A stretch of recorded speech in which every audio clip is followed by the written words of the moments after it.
Bienvenidos a La Hora Más Oscura, un podcast donde te contamos historias de terror y misterio. Mi nombre es Alejandro Camarillo y me encuentro una semana más aquí acompañado de mi amigo Cruz López. ¿Cómo estás, amigo? ¿Qué tal, Alex? Muy bien. ¿Y tú? ¿Cómo te encuentras? Yo, perfecto. Perfecto. Emocionado por un nuevo episodio, una semana más. Una semanita más compartiendo con nuestros amigos que nos escuchan. Exactamente. Y qué chingón que podamos seguir aquí y pues trayéndoles episodios y que la gente esté ahí atenta a nosotros. Se agradece. Así es. Pues bueno, amigo, como ya les dijimos en el pasado episodio sobre los en vivos, espero que para este momento ya hayamos realizado el primero de las recomendaciones para todo el mes. Y se viene uno para finales de mes, el de que queremos escuchar sus historias, así que pues mándenlas al correo o les vamos a estar pasando un número telefónico para que las manden por WhatsApp también, para que nos manden ahí un audio y ya nomás le ponen lo deslizan hacia arriba para que lo 10 manden. minutos ahí contándonos la historia y porque sí queremos hacer esa interacción, pues, porque ya nos encanta a nosotros y a ustedes también. Así que, pues, vamos a hacer eso. Para finales de mes les estaremos avisando la fecha de ese. Y sin más que agregar, creo yo. Ahí nomás. Eso sí, pues obviamente ese número proporcionado para el WhatsApp pues, solamente va a servir para eso. De ir más estará inactivo. Digo, por si nos quieren hacer en la madrugada. Sí, algo así. Bromas. Específicamente para ese tipo de cosas, para los en vivos. Por ahí ya habíamos intentado antes hasta tener llamadas en vivo y todo eso. Pero, pues bueno, yo le veo la practicidad más que nada a los audios de... Más rápido. Pueden mandar ahí de una hora si quieren y hay pedo. Entonces, por eso. Y... Oh, shit, se me fue. Tenía otro dato que agregar sobre eso. Pero bueno, ya, si me acuerdo lo digo. Pero sí, ahí pónganse el tiro, banda. Hay que tratar de hacer un buen octubre, noviembre de nuestra parte. Y esperemos que así sea. Ah, sí, ya me acordé. Qué bueno. Porque era importante para este punto. Igual, en cuanto a estas experiencias paranormales y todo esto, sabemos que había gente que ya había participado con nosotros. Los vamos a volver a poner. Pero, exactamente, a eso iba. Si ustedes quieren que digan, no mames, yo ya había salido, pero pues como saben, tuvimos esta parte de que volvimos a hacer las cosas. Son bienvenidos nuevamente sus experiencias, a que nos las cuenten de nuevo. De hecho, nos agradaría mucho que lo hicieran. Entonces, tanto nuevas experiencias como las ya contadas, las recibimos de igual manera y nos agradaría mucho volverlas a tener para pasarlas por ahí. Si tenemos algunas en nuestro poder o si ustedes recuerdan que nos habían mandado ya algunas y tal vez no quieren grabar una nueva, pero dicen, no, pues sí, vuelvan a sacar. Ahí, porfa, mándenos un mensajito al Instagram o a la red que quieran donde nos digan, pues denle otra vez a la mía esa y sobres. Más que nada como forma de aprobación, ¿verdad? Entonces, por eso era importante recalcar eso y esperemos que estemos recibiendo ya desde la semana pasada que lo anunciamos, que ya haya llegado algunas. Entonces, ojalá que sí. Y ya saben, si quieren volver a que salga su experiencia o nos dan chance de volverlas a pasar las que ya tenemos, se los agradecemos. Exactamente. Y pues bueno, pasamos a las redes, que son Facebook, Instagram, las principales. Por ahí también está TikTok. Ahí nos pueden encontrar los linktrees que los llevan a todas las plataformas donde nos pueden escuchar, como lo son Spotify, Spreaker, Apple Podcast, Google Podcast. Nos pueden seguir ahí. Pueden calificar en Spotify 5 estrellitas si nos hacen un favor. No. Pueden activar las notificaciones para que les avise cuando sube un nuevo episodio. Igual en Instagram, para que les avise cuando suba alguna historia, alguna foto, para que se den cuenta de las actualizaciones. Y en YouTube O sea, ahí por si les gusta ver los videos de los episodios, pues ahí un comentario, un me gusta, activen su campanita, suscríbanse. Y pues bueno, va a ser más importante ahora porque como vamos a estar con los en vivos, pues para que les avise y no se lo pierdan. Y entren al grupo de la hora más oscura, también ahí vamos a estar avisando cosas y poniendo cosas para cualquier aviso, cualquier cosa que venga, que vaya surgiendo, pues ahí vamos también a ir avisando ahí. Sí, amigos, ustedes ya saben, somos insistentes en eso, pero realmente pues son los únicos medios por los que podemos estar cerca de ustedes y por eso mismo. Y si son gustosos, claro, pues ahí los esperamos. Saben que tenemos respuesta inmediata, tanto en comentarios de YouTube como Facebook, Instagram, etc. Entonces aprovechen ahorita que ya no somos tan famosos, porque luego ni los vamos a filmar. No se crean. No se crean. Voy a contestar un bot. Porque luego ya no vamos a tener chance. Nada. Pero no, sí, siempre por ahí no le hacemos ni nos ofrecemos ni nada. Al contrario, nos podemos acotorrear con la banda. Entonces, esperemos que sea así siempre. Y pues anímense, banda. Al grupo, sobre todo en esa parte de la interacción. Es donde más, no solamente con nosotros, sino con los demás miembros de ahí, que ya somos bastantitos. Entonces, es toda una comunidad del terror, del misterio y de los memazos. Entonces, pues bueno, únanse.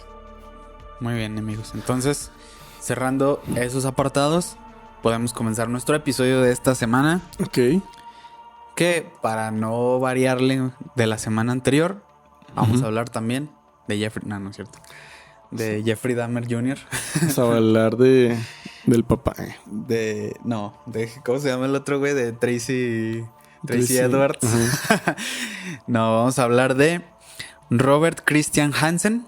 ¿No lo conoces, amigo? No me suena. Robert Hansen. No me suena el name. Bueno, pues aquí lo vas a conocer a este cabrón. El maldito nombre. Robert Christian Hansen nació el 15 de febrero de 1939 en Esterville, Iowa. Hijo de un cocinero de origen danés. Pasó una infancia muy difícil al lado de su padre, que lo obligaba a trabajar largas horas en el negocio familiar.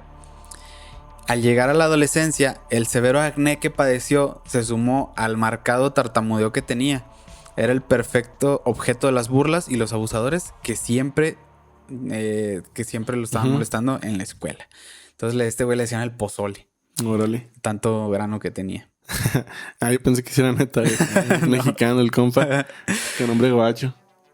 Quienes se acuerdan de él lo veían como un sujeto solitario que jamás socializaba con nadie. A pesar de haber nacido zurdo, sus padres lo obligaron siempre a usar la mano derecha, imposición que incrementaba la presión y estrés en que vivía. A pesar de todo lo anterior, en 1960 se casó con una muchacha, pero su matrimonio no duró demasiado. El 7 de diciembre del mismo año, con el objetivo de vengarse por rencillas contra los pobladores de Pocahontas, que se llamaba el pueblo, fueran estas reales imaginarias, Hansen obligó a un empleado del negocio de la familia a que lo ayudara a incendiar un garaje del autobús de la escuela. Para su desgracia, este joven de 16 años tuvo la entereza suficiente de delatarlo. Fue sentenciado a una pena de 3 años en prisión y a los 6 meses su esposa tramitó el divorcio y para su fortuna le fue otorgada la libertad condicional cumplidos 20 meses a este güey. Nuevamente, a pesar de todo lo anterior, no pasaron muchos meses para que Robert Hansen se casara otra vez. De acuerdo a los estudios psicológicos que le fueron practicados, Hansen era de personalidad infantil y obsesiva. Y después de lo del incendio había adquirido la afición por robar. Carecía de necesidades, así que lo hacía por emoción momentánea del acto, por la pura adrenalina. A pesar de que fue descubierto en sus pillerías, nadie hizo olas y no se levantaron cargos. En 1967, los Hansen decidieron comenzar una nueva vida y se movieron a Alaska, a la ciudad de Anchorage. Ahí de nuevo continuaron los problemas de Robert. Ahí no era donde está una parte del triángulo de Alaska, en Anchorage. Simón. Esta vez fue acusado de robar una sierra eléctrica. Fue sentenciado a 5 años de prisión y nuevamente fue estudiado por doctores quienes diagnosticaron que Hansen padecía de trastorno bipolar y que requería terapia a base de litio para controlar sus violentos cambios de humor. A pesar de que ya era considerado un peligro para la sociedad, jamás se hizo nada por obligarlo judicialmente a seguir el tratamiento. Una vez fuera de la cárcel, prosiguió su vida matrimonial. Ya era padre de 2 hijos, cuando ideó una curiosa manera de hacerse con más dinero. Simuló el robo de una serie de objetos de valor de su casa, los cuales se escondió en un área apartada y secreta de la misma. El seguro le reembolsó $13,000, con los cuales instaló un negocio de comida. Entre los objetos reportados como robados se encontraban varios trofeos de cacería, actividad en la que Hansen era una celebridad en la localidad. O sea, era muy bueno el güey cazando. Poseía un numeroso arsenal de rifles y era muy comentada la hazaña en la cual con un arco y una flecha dio caza a una cabra salvaje, habitante usual de los parajes boscosos de Alaska. La cacería le daba un alto estatus dentro de la sociedad que antaño, cuando adolescente, careció completamente. Ya de grande sí la gozaba, ya siendo cazador. La gente de hecho consideraba a Robert Hansen como uno de los pilares de la comunidad. Era apreciado y respetado. La gente ignoraba o negaba admitir que este singular hombre bajito y fervoroso, padre de familia, era en realidad un peligroso sociópata, criminal consumado que había robado, incendiado y defraudado a una aseguradora. Peor aún, era un asesino de bailarinas y prostitutas. Okay. Pero ese delito permanecería oculto por un tiempo. Como consecuencia del boom petrolero de Anchorage, muchachas jóvenes y guapas pronto fueron seducidas con la posibilidad de hacer grandes ganancias bailando y prostituyéndose en el área. El vehículo de estas actividades de alto riesgo fueron la aparición y funcionamiento de numerosos clubes tales como el Wild Cherry Bar, que ya está desaparecido. Dichos lugares conseguían ganancias mensuales por encima de los $50,000. Alrededor de estos lugares aparecieron puestos de revistas con toda la pornografía imaginable en aquella época. Esos y otros negocios de dudosa procedencia, los robos, fraudes y riñas proliferaron notablemente, y fue en este sórdido ambiente donde Robert Hansen acechaba a sus víctimas. Las nefastas actividades de Robert Hansen aparecieron a la luz poco a poco. El primer incidente ocurrió el 12 de septiembre de 1982, cuando un par de oficiales cazaban en el valle del río Knik, lugar apartado y fuente inagotable de esparcimiento para cazadores profesionales. Ya fueran venados, ciervos, osos y cabras salvajes, de todo había. Sin embargo, para John Daly y Audie Holloway no había sido un día de suerte, así que antes que les cayera la noche encima decidieron regresar y tomaron un inusual atajo por la ribera del río. De pronto, de un banco de arena vieron una bota semienterrada en el suelo. Okay. Picados por la curiosidad, se acercaron para descubrir una extremidad en descomposición. Les tomó unos instantes darse cuenta de la situación y se apartaron rápidamente para no alterar la escena de un probable crimen. Tomaron nota del sitio del hallazgo y pronto detectives y forenses analizaban minuciosamente el sitio. El sargento Rolly Port, experimentado veterano, analizó meticulosamente la escena del crimen hasta que descubrió un cartucho percutido calibre 22.3 de uso común en rifles de alto poder como el M16, la AR-15 y el Mini 14. Armas que en muchas naciones son de uso exclusivo de las fuerzas del Estado. El cadáver fue analizado en Anchorage y se determinó que había muerto por heridas de 3 disparos de calibre ya citado. Después de algún tiempo se determinó que en vida la mujer se llamaba Sherry Morrow, de 24 años, bailarina exótica y que había fallecido hace 6 meses. Okay. El 17 de noviembre de 1981 fue vista por última vez por amigos del Wild Cherry Bar, a quienes comentó que un hombre le había ofrecido $300 por posar por algunas fotos. Otro modus operandi parecido. Otro fotógrafo. Este inusual crimen hizo sospechar a la policía de Anchorage que tenía algo gordo entre manos. Hacía algún tiempo que habían presentado reportes de personas extraviadas. La mayoría correspondían a prostitutas. Sin embargo, no se había prestado mucha atención, dado que ellas tienden a ser solitarias y se mueven de un lugar a otro con frecuencia. Años después regresan al mismo lugar como si nada. Esta preocupación fue mantenida en secreto con el propósito de no alertar a los probables asesinos. Y así, en entrevista con los periódicos locales, negaron que el cadáver de Sherry Morrow estuviera ligado con la desaparición de otras 3 chicas. El sargento Lyle Hawksben fue encargado de investigar los nexos entre las mujeres desaparecidas, el cadáver hallado y un par de casos sin resolver. El primero se trataba de un cadáver de una mujer que se denominó Eklutna Annie, por el sitio donde fue hallado. En 1980, unos bomberos hallaron los restos de una mujer en una tumba al ras del suelo cerca de la avenida Eklutna. Jamás pudo ser identificado el cadáver, dado su avanzado estado de descomposición y a que los animales salvajes habían eliminado gran parte del mismo. Posteriormente, ese mismo año, apareció muy cerca de Eklutna otro cuerpo semienterrado en un pozo de arena. Igualmente estaba en avanzado estado de descomposición, pero se pudo identificar como Joan Messina, bailarina topless del lugar. Desafortunadamente, Hawksben no pudo contar con las pistas ni evidencia suficiente para prosperar en la captura del culpable. Pasaron los meses hasta que la noche del 13 de junio de 1983, un camionero que circulaba por el pueblo vio en el camino una muchacha que frenéticamente le hacía señas para que parara. La mujer traía unas esposas colgando de una mano y la ropa hecha trizas. El hombre la llevó a un hotel que ella le indicó e inmediatamente después pasó a la estación de policía a reportar lo sucedido. Mientras tanto, en la recepción del hotel se le permitió hacer una llamada telefónica a la muchacha. Okay. Cuando el oficial Greg Baker llegó al Big Timber Motel, la chica aún traía las esposas. Tras liberarla, ella comenzó a relatar una historia casi imposible de creer. Había sido abordada en la calle por un sujeto pelirrojo quien le ofreció $200 para tener sexo oral. Una vez que comenzaron a hacerlo, el sujeto aprisionó su muñeca con las esposas a la vez que sacó una pistola. Le dijo que si cooperaba no le haría ningún daño y luego la llevó a su casa en el barrio de Muldoon.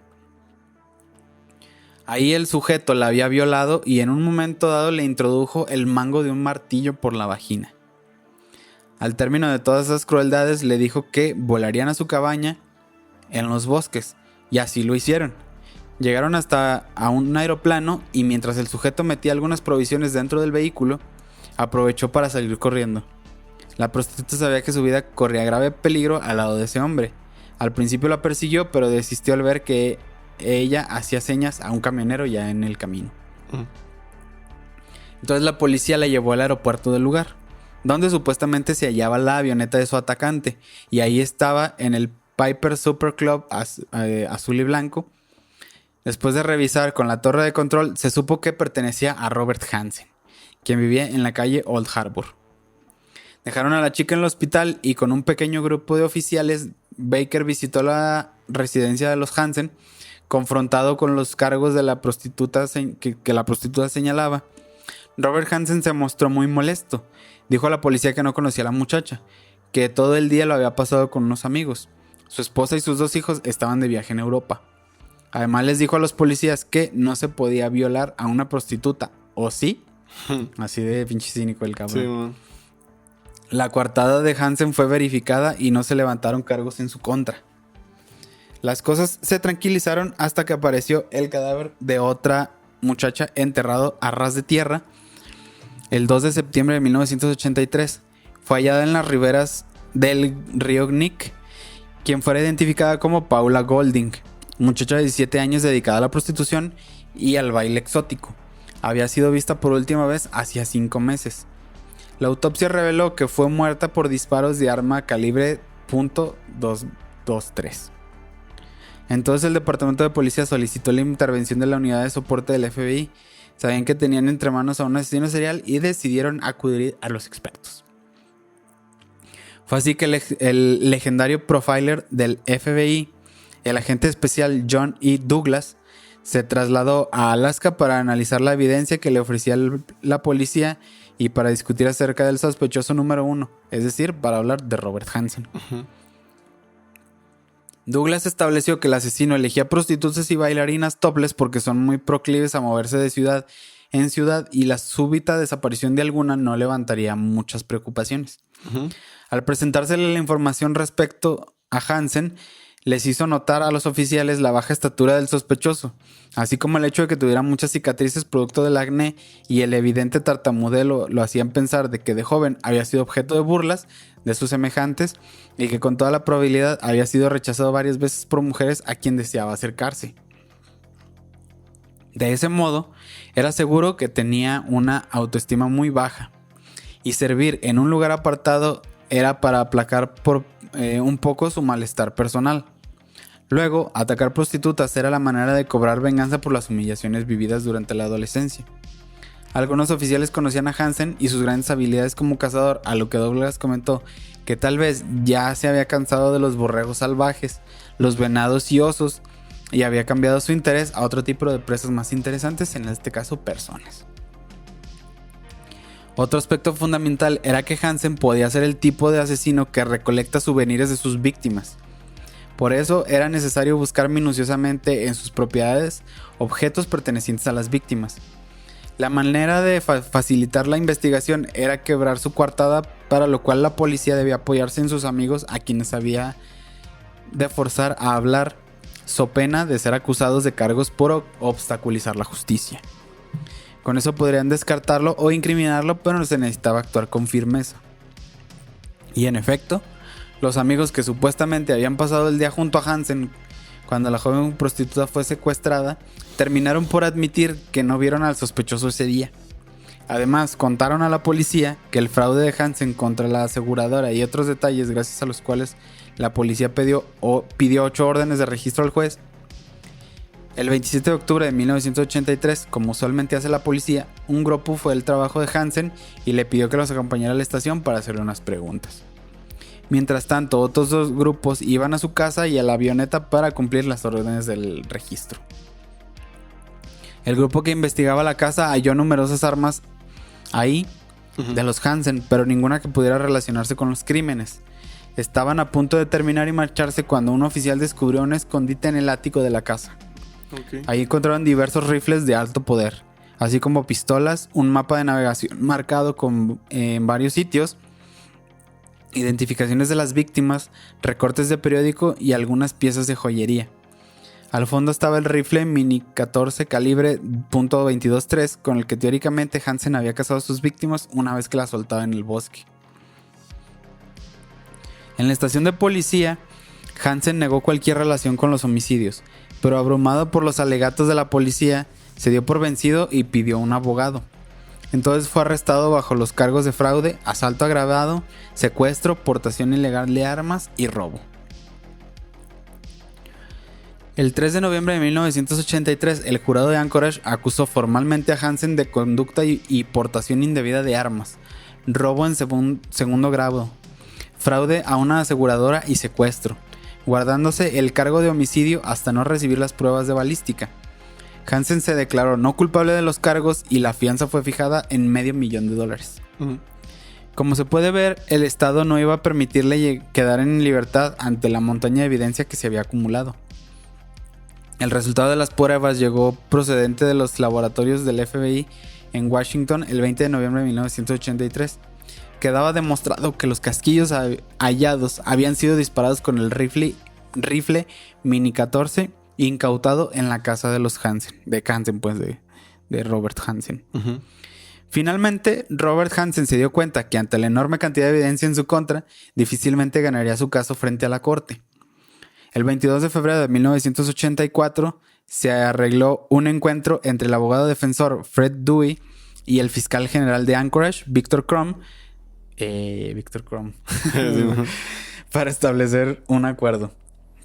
Este consistió en que Hansen daría una confesión detallada y completa de sus crímenes a cambio de ser condenado únicamente con los 4 homicidios que se conocían hasta el momento. Además, purgaría su sentencia de cadena perpetua en un recinto federal, una vez que una prisión de máxima seguridad, en lugar más bien de una prisión de máxima seguridad. Hansen se vio obligado a aceptar este trato, pues era lo mejor que podía obtener. Entonces explicó su modus operandi, que consistía en contratar por una suma de dinero a las prostitutas.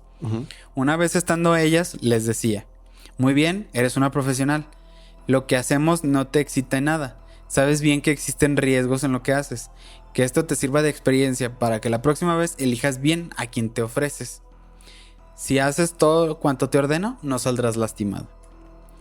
Hansen hacía lo anterior para ver cómo la víctima se congelaba del miedo. Disfrutaba verlas sentirse indefensas y sometidas a su voluntad. Una vez que tenía una mujer bajo su poder, normalmente la llevaba en la avioneta a su remota cabaña en los bosques.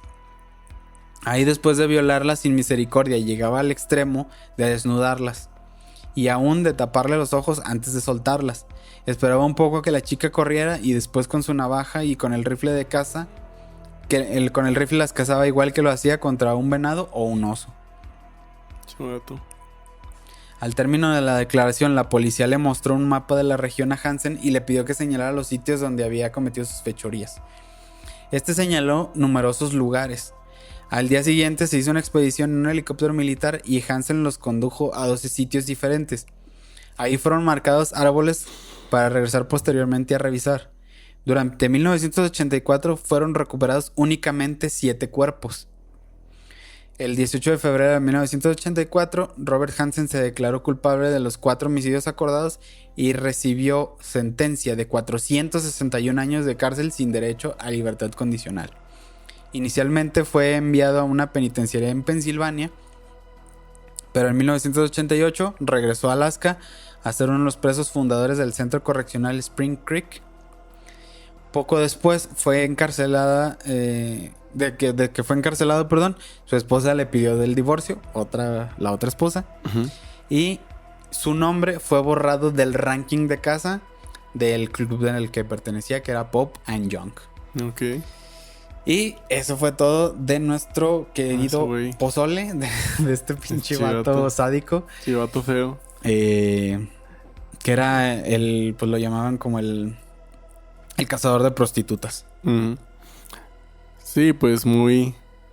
Digo, era objetivos fáciles para él.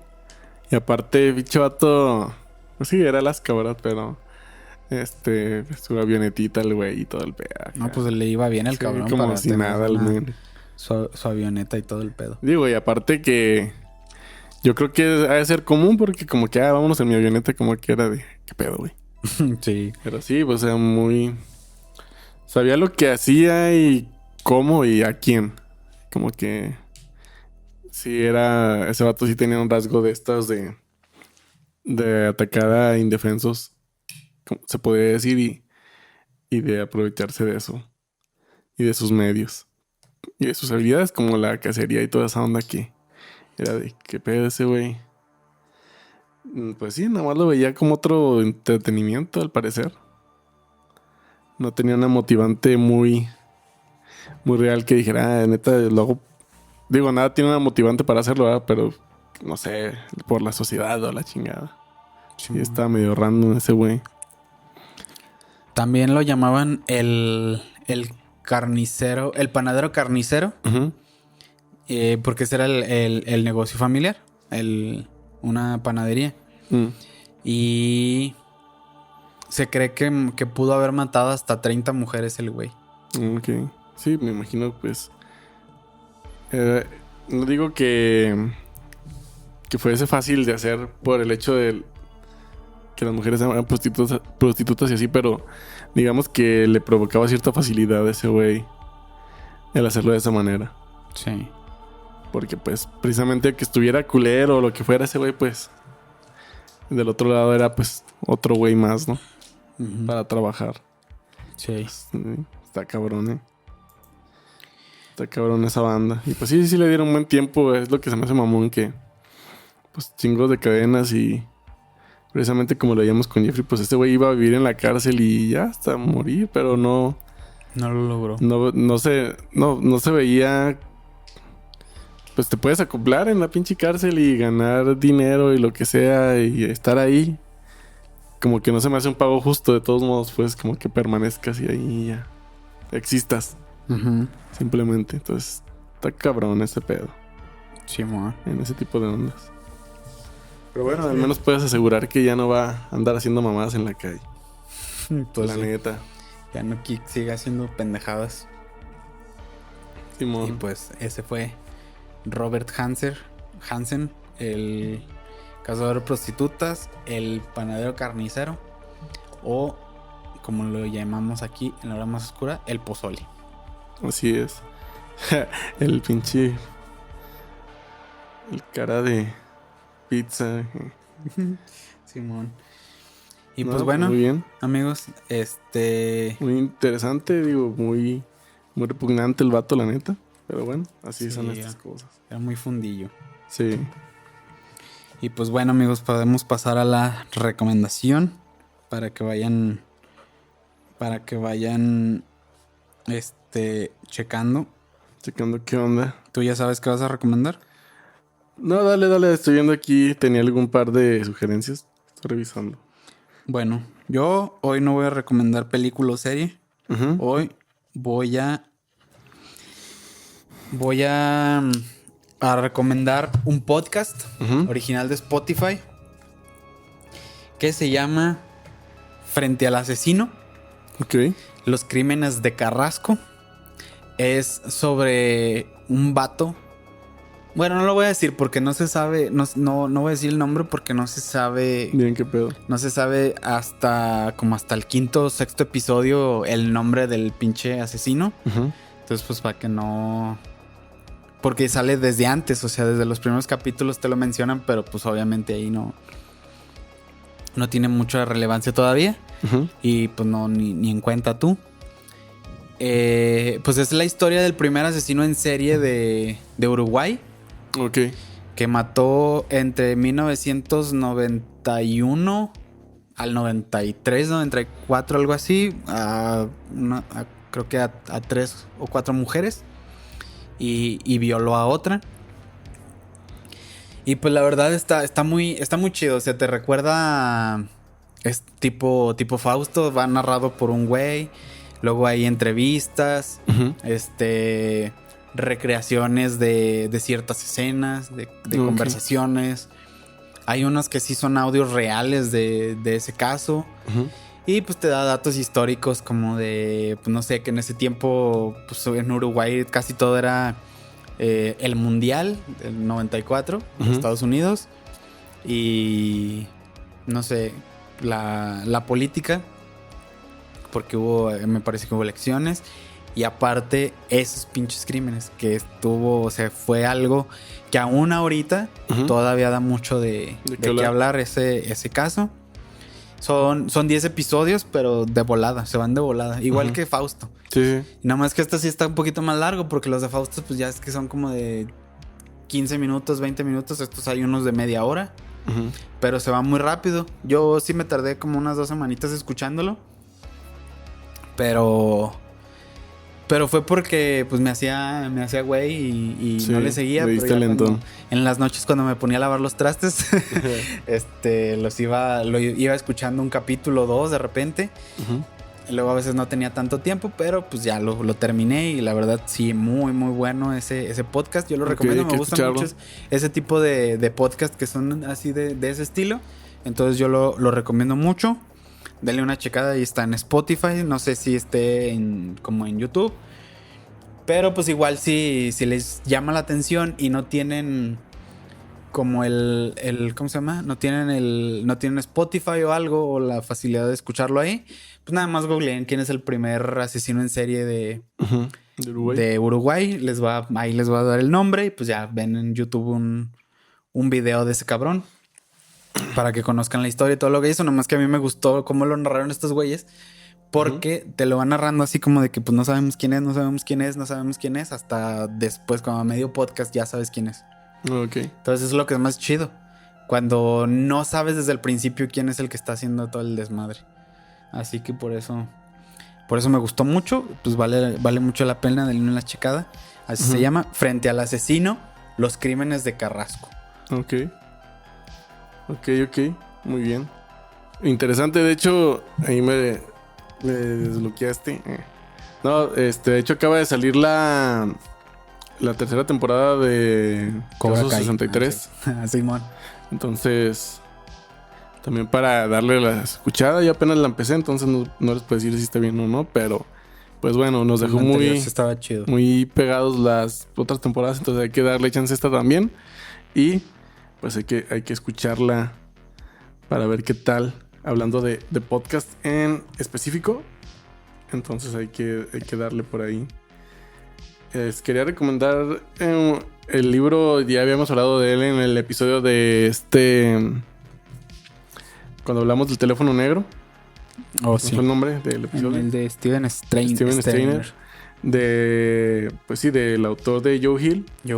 Y de su libro de 20th Century Ghost o 20 fantasmas o fantasmas en español, que de ahí se derivaba una historia que se llama Black Phone, pero leyéndolo, hay una historia al inicio que está muy cabrona, que es de una persona que precisamente se dedica como a ser director de una editorial de terror, y pues el vato le empiezan a llegar acá unas historias medio cabronas, muy locochonas, la neta sí está medio sadicón ese cuento, esa historia. Belicón.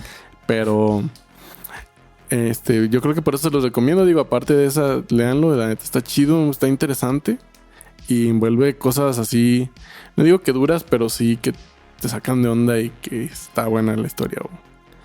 Nunca te imaginarías que dentro de unas historias surgirán otras, y está muy cabrón. Ahí cuentan la historia de otro asesino que es muy... ¿Cómo decirlo? ¿Cómo se llama? Creo que se llama... no recuerdo cómo se dice botones en inglés como tal, pero tiene los ojos botones y está mamón. Por eso me estaba acordando de eso ahorita. Entonces denle una checada ahí al libro si pueden. Digo, de cualquier manera. Ustedes ya saben cuáles. Y también otra, hablando como un poco de lectura y en este caso anime. Estuve leyendo mucho de lo que es Death Note, que es lo que les iba a recomendar eso como tal, pero ahorita abundé en otras cosas que me iba recordando. Pues sí, como tal el anime, véanlo, está chido. De ahí como que es lo más, yo creo que normal que podrían ver. Pero también en manga, que son muy apegados, no hay mucha diferencia. Hay uno que es después de, donde ya otra persona recibe la Death Note y está muy chida también. Igual hay otras más derivadas de ahí, que es más en particular dedicados a lo que era el investigador chingón, el detective chingón, de cuando por ahí se hace mención en el anime de un caso que resolvió en Los Ángeles. De un asesino, ¿no? Simón, ahí. Del asesino Bibi de Los Ángeles. Eso, güey. Que precisamente había ayudado la esposa de Ray Pember, que también sale ahí, que ahora sí que se la carga la chingada por güey. Pero también ella sale ahí en esa como spin-off, no sé cómo decirlo, de Death Note, y es dedicado completamente a todo ese caso y está larguito. Entonces échenle una checada a ese pedo. Se pone interesante, es lo que se me hizo chido, como que al menos le sacaron un trasfondo a otras partes de la historia. Sí, entonces, si tienen chancita de darles una leída, igual, como les digo, buscándole ahí en su lugar, en su buscador de confianza, yo creo que sí, rápido encuentran todo eso. Si es que no tienen problema con lo digital, yo tuve la oportunidad de leerlo en paper, pero pues el contenido es el mismo, entonces chéquenle. La neta, yo apenas descubrí esa parte, por eso se lo recomiendo, y yo lo considero muy entretenido e igual de intrigante que el anime como tal. Entonces, denle una pasada por ahí a eso. A lo mejor van a decir, no mames, eso ya lo sabíamos, pero nada, denle una pasada, la neta está muy chido. Como que orientarse a esas ondas de repente está perrón, y más que nada esas temáticas como bien deductivas. Sí. Creo que ahora que lo volví a repasar todo esto era lo que me gustaba más, la deducción que se lograba ahí, que sí era como... Está chido. Y ya, creo que esas serían las recomendaciones, amigos, de mi parte. Y con lo que cerraremos el episodio, si no hay más que agregar. Con eso, Conejo, podemos terminar esta semana. Yeah. Y pues bueno, ya saben, esténse atentos a las redes y todo eso para que sepan lo de los en vivos. Yeah. Y pues que estén pasando un excelente octubre, temporada de terror. Y nos retiramos por esta semana. Nos vemos la que sigue. Así es, amigos. Así que nos retiramos. Nos vamos por esta semana. Nos vemos la próxima. La próxima y en los próximos lives y en todo lo que se viene. Entonces, sí, atentos. Mi nombre es Alejandro Camarillo. Yo soy Cruz López, amigos. Esto fue La Hora Más Oscura. Bye.